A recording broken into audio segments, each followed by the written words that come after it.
whatever I have seen the rules, I am not satisfied. There is no clarity. And it is dangerous because it is draconian, because it is related to NRC. Even Assam Chief Minister also said that इसमें कोई लाभ नहीं होना है। সুতরাং আমি মনে করি এটা বিজেপি ভোটের জন্য করেছে, এটা জাস্ট একটা ছাপ্পা, একটা ধাপ্পা আর একটা লুডো ছক্কা দেওয়ার মতো, একটা রাজনৈতিক ছক্কা। যদি এইটা দেখি দুটো সিট ভোটে যেতে যায়, কিন্তু মানুষের অধিকার আমরা কাটতে দেবো না। আমার মনে হয় এটা political gimmick, nothing else. That's we are not supporting CAA or NRC. CAA is very much related with NRC. We don't want any detention camp. আসামে আপনারা দেখেছেন এরা মুসলিমদের তো টোটাল রাষ্ট্রহীন করে দিতে চায়।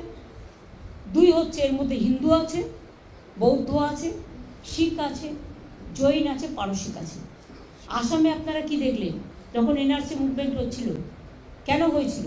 তালিকা যখন বেরোলো দেখা গেল 19 লক্ষ যে মানুষ বাদ গেল, সংখ্যালঘুও ছিল ম্যাক্সিমাম 13 লক্ষ বাঙালি হিন্দু ছিল, এবং পাহাড়েরও গোর্খা ভাই বোনেরাও প্রায় 1 লক্ষ ছিল, শিখরাও বাদ হয়ে গেছিল। সুতরাং এটা মানুষকে একটা আতঙ্ক সৃষ্টি করা, একদিকে ইডি, একদিকে সিবিআই, একদিকে CAA, আর CAAর ভাই হচ্ছে NRC। সেই জন্যই আমাদের অপোজ করতে হচ্ছে। যেটা মানুষের বিরোধী হবে সেটাকে তো অপোজ করতে হবে। एक सेकेंड,